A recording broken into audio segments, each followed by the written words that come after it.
Hey, this is Nick from the Swellers, and this is Infectious Magazine. What's your favorite track? It's Angela with Infectious Magazine, here with Nick from Swellers. How are you? I'm well, how are you? I am very good.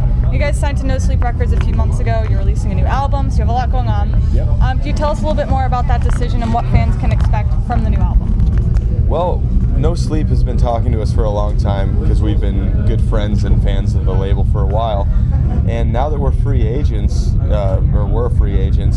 he started hitting us up again, like, guys, do the record with me, do that. And we're like, I don't know, man, like, we'll see what goes on. We're gonna do this, DIY for a little bit. So we did a record on our own and recorded the EP in my basement, released it. And after that, it was like a nice little therapeutic move. It felt really good to do that. But then we were like, man, we need some help. We need a label to really get things going again. So we were like, okay, No Sleep Records. Like, they've been the ones who've been talking to us all this time, and we've been, kind of ignoring them because, like, we couldn't do anything or we didn't want to, but they were just, like, under our noses the whole time. And when we called up Chris, the owner, we were just like, dude, let's do it. Do you still want to? And luckily he still did, and they just answer every email and every phone call right away. Awesome. With all kinds of great info. They're really creative people, and I think that's the environment where we belong. And yeah. I think the kids and, like, everybody who digs our music, they understand the match really well too. It's like, finally we're with a label that makes perfect sense instead of being like, wow, what are these guys doing right now?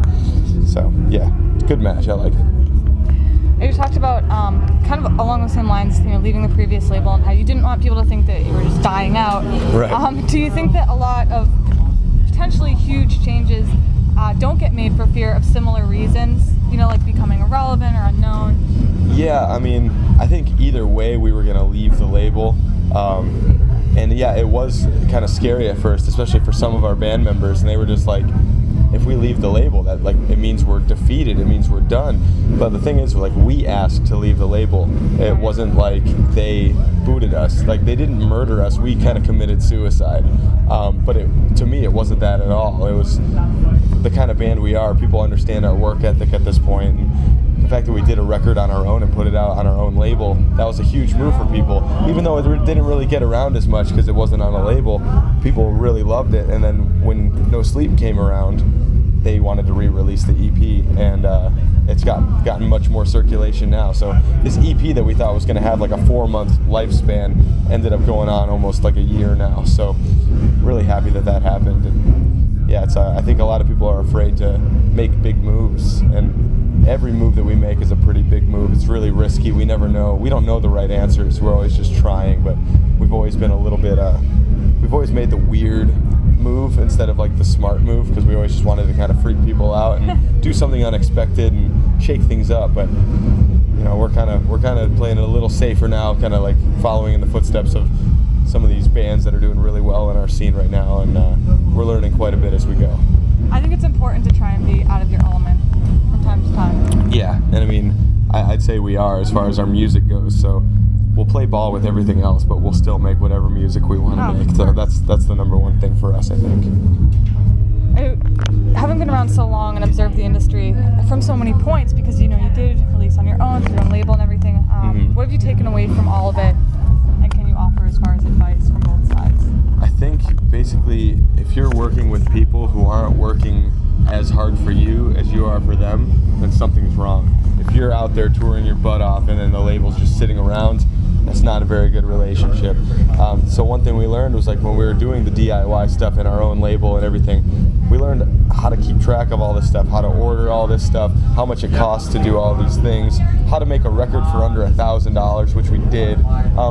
And we now signed to No Sleep Records, like a small, nice, independent label. We're taking over a lot of those DIY ethics onto the record label world. So we're making decisions based on what we would do with no money, but the label has a little tiny bit of money to help us out. So we're making really smart decisions and spending our money really wisely, whatever little money we do get or we do have. So yeah, we made the record for as little as possible, but we made it sound as awesome and commercial and big as possible. Even though we just did it before, we recorded the record before we were on a label, which was, we haven't done that since 2009 when we did our first record on Fueled by Ramen. We recorded the record ourselves, then we eventually signed to the label. That's what we did this time. We recorded the record, then signed to No Sleep.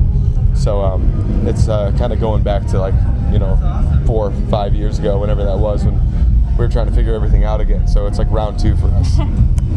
It's good though. I think it's good to constantly be learning and constantly understand both sides, because you don't want to have to put all your faith in somebody else. You want to have an idea of what's going on. Absolutely. It's also not having a manager right now. So my brother and I kind of taking on that duty. It's really scary seeing the money coming and going. I didn't realize how much it cost to do Warped Tour. I didn't realize I was capable of generating this much money to spend to do Warped Tour. But the thing is like, you'll spend $30,000, you'll make $32,000, and like overall your whole band gets $2,000, and you're like, how are we spending so much money to make so little? But that's just the way this machine works. Touring with gas costs and RV rentals, bus rentals, paying for your crew, paying for merchandise. It's insane, absolutely crazy. So we're kind of figuring all that out now. So I think if we do get management in the future, we'll be a lot smarter and just not let them do whatever they want. We're gonna be like, no, you got to save money, you got to cut corners, and so I think it's important for the band to step in and be as involved as you possibly can, because we let a lot of people make the calls for us and call the shots, and we trusted them, even though it didn't make sense. And the reason it didn't make sense is because it didn't make sense, and we were right all along. It cost us dearly a few times, a lot of financial issues and things like that. And we're a band that's never made a lot of money, and we're a band that's never spent a lot of money. So for us to be in financial turmoil is really sad. It's not like we made millions and then lost millions. It's like we made hundreds and lost hundreds, but now it's like, what do we do? So it's weird. When it's all you have, it's a lot of money, Yeah, it's fueling your existence. Exactly. It's all money based. I wish I could say it wasn't about the money, but we need the money to at least keep doing what we're doing. Yeah. I don't care about going home and buying, brand new cars and things. I just want to be able to keep doing this and also have a little bit on the side to live a life. Yeah, maybe. That'd be nice. Eating is really cool. I eat a lot of food. I go grocery shopping, I spend $120 a week. My fiance eats $10 worth. I eat $110 You go home, you're like, I know I just went grocery shopping. Where did it all go? Went right into my belly. Yeah, gone instantly. 4 things of almond milk gone in 5 days. I still have yet to try almond. I drink soy milk, but I keep hearing about almond milk. I have to try it. Soy milk is really good. I started lowering my soy intake a little bit because I think it's weird for your digestive tract if you have too much. And I'm a vegan, so I eat a lot of soy as it is. So I switched my soy protein powder and soy milk into almond milk and wheat protein powder. So that's my protein shake now. Soy free, very awesome. So yeah. Soy's in everything. It is hard to find things that have soy. It really is, and I still eat a lot of soy, but they say it gives you man boobs, but I don't have a problem with that. I'm doing okay. They say you get crazy estrogen and guys get all emotional. I'm tough as hell. You can't tell me that. I got lots of testosterone. I have the right amount of estrogen. I can get emotional when I need to be. But I'm sure your fiance appreciates that. That's a public service announcement for me. Go ahead, eat soy. If it gives you boobs, okay, stop if you want. But there's no problem with boobs. I don't mind. It's a good time. It's tasty. I wouldn't mind if I had boobs. I'll eat soy, get boobs, but maybe when I'm 50, it'll catch up with me and I'll look disgusting. Just all at once. So then, this is fine. I'm doing okay.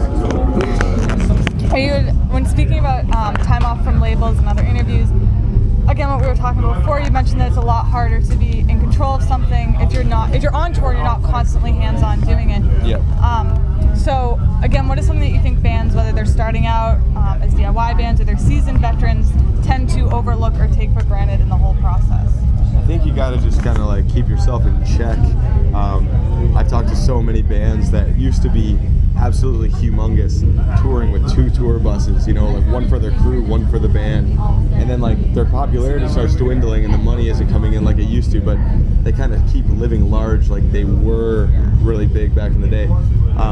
You kind of just have to do what you need to do to survive and just never take it for granted, and basically last year, we got rid of our trailer. Like, we had a van and a trailer. We stopped touring with our trailer because it was sucking down gas money so much.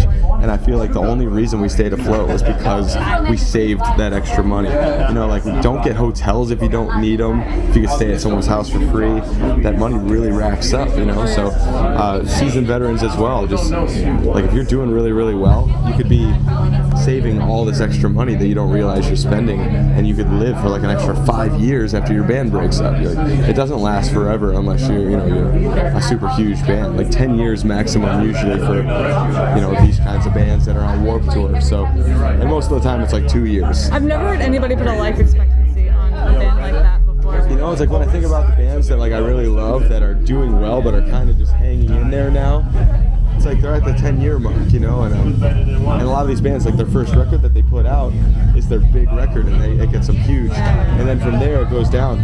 For us, it's like every record we do is better than the last, but we're still very small, you know what I mean? So we've been a band for 11 years now. It's crazy, but you passed the mark.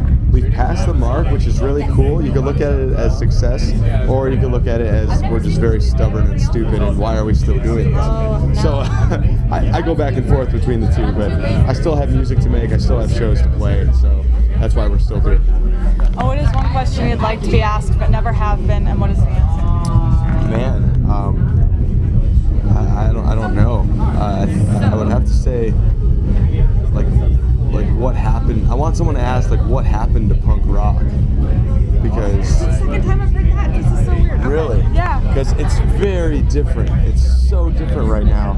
And I mean, things change. They really do. Warped Tour 10 years ago, 15 years ago is very different than it is now. And you have to adapt or die. You know, champions adjust. It happens. I understand that. But it's like, where did it go and why did it go away? And like, it's still around in some cases on Warped Tour, but why isn't it as popular as it was? And like, where did all these kids go? I don't know. It's something I've been wondering. Like, we kind of do the punk rock thing, and the pop punk thing is a very different world than the punk rock thing. Like, the kids just don't know where it came from. They don't understand the roots. So I hope there's a band out there that can kind of bring it back and educate, kind of let people know where we all came from.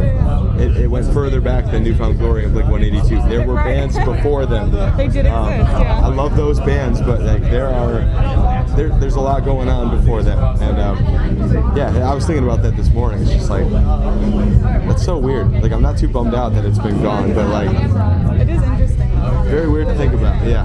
There's like no circle pits happening for punk bands. It's like the big metal bands, and they're all trying to kill each other. Bands anyway. I feel like they're just like real punk.